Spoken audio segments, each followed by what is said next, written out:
एक किसान और लड़के की शानदार कहानी। एक किसान हुआ करता था। वह बहुत ही मेहनती था, अपने काम के प्रति ईमानदार था। वह अपने छोटे से खेत में काम करता था। उस छोटे से खेत से उनको अच्छा खासा धन पर्याप्त हो जाता था। 5 से 6 साल के बाद उन्होंने कड़ी मेहनत कर खूब धन अर्जित किया तथा आसपास की सभी जमीन को खरीद लिया। अब उनको और ज़्यादा मेहनत करने की ज़रूरत हुई।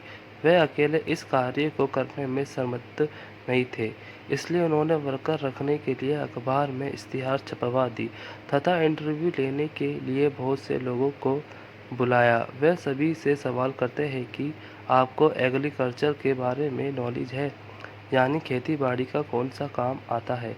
लोगों ने अलग अलग जवाब दिए। किसान को उन सभी का जवाब समझ में नहीं आया। फिर एक लड़का आया, उनसे भी यही सवाल पूछा। उस लड़के ने जवाब दिया।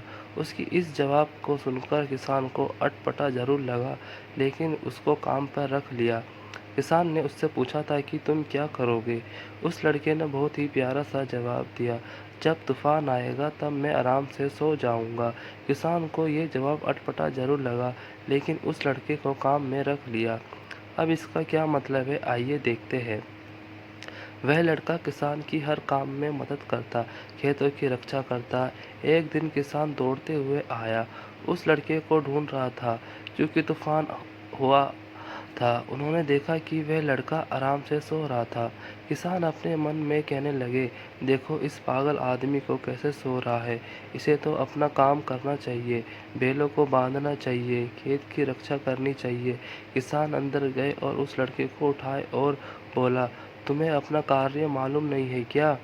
लड़के ने जवाब दिया, मैंने आपसे पहले ही बोला था, जब तूफान आएगा तब मैं आराम से सो जाऊंगा। किसान कहने लगे, ये पागल बेवकूफ़ आदमी मेरे पल्ले पड़ गए। जब तक ये उठेगा तब तक मैं अपना काम कंप्लीट कर चुका होऊंगा। किसान गायों को बांधने के लिए दौड़े।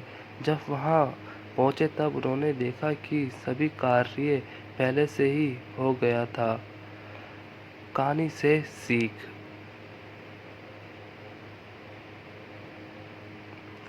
किसान को अब ये बात समझ में आई कि जब तूफान आए तो आराम से सो जाऊंगा, अर्थात मुसीबत आने से पहले ही सभी कार्यों को पूरा कर लेना चाहिए।